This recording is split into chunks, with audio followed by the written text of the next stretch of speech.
الرحمن الرحيم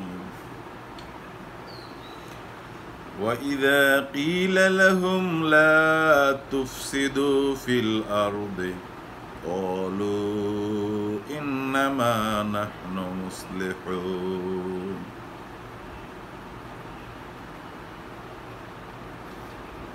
ألا إنهم هم المفسدون ولكن لا يشعرون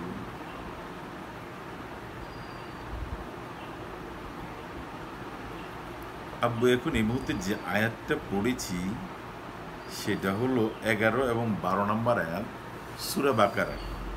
এই সূরা বাকারার এই দুইটা আয়াতে দেখো আল্লাহ রাব্বুল আলামিন 1400 বছর আগে কিন্তু বিশ্লেষণ করে বুঝাই দিয়েছেন যে তোমাদের সমাজে এমন কিছু মানুষ আছে যাদেরকে তোমরা বলবা যে তোমরা পৃথিবীতে দাঙ্গা ফাসাদ সৃষ্টি করিও না, কিন্তু তারা বলবে যে আমরা তো মাত্র সমাধানকারী, আমরা তো সমাধান করতে আসছি এখানে। অথচ তারাই আসলে দাঙ্গা ফাসাদ সৃষ্টিকারী, কিন্তু তারা সেটা জানে না। যেটা আমাদের আজকের বাংলাদেশের রাজনৈতিক যে প্রেক্ষাপট তৈরি হয়েছে, কিছু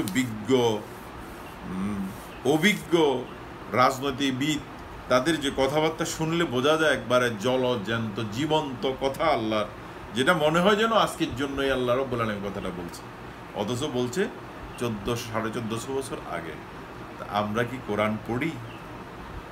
শুধু পড়লেই ইনশাল্লাহ একদিন না একদিন বুঝে এসে যাবে। আমরা সবাই কোরআন পড়তে চেষ্টা করি, কি বলো বাবা?